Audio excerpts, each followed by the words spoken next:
بسم اللہ الرحمن الرحیم۔ ڈاکٹر جمیل جالبی، لیکچر نمبر 1۔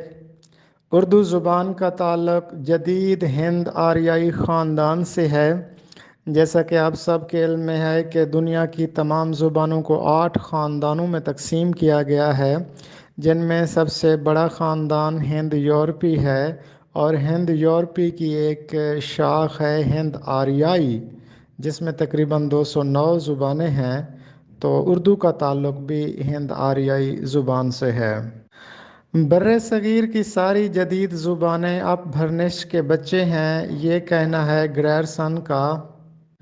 آج سے 5000 سال پہلے آریانز ہندوستان آئے تھے، اور ان کی زبان سنسکرت تھی، اور ان کا جو رہائشی علاقہ تھا وہ وسطی ہند تھا۔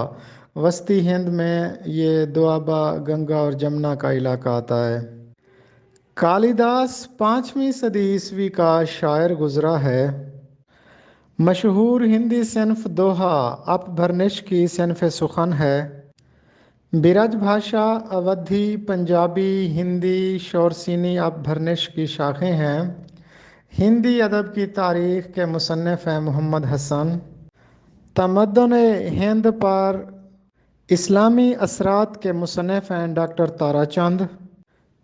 اردو قدیم کے مصنف شمس اللہ قادری ہیں، جبکہ قدیم اردو ایک مضمون ہے مولوی عبدالحق کا۔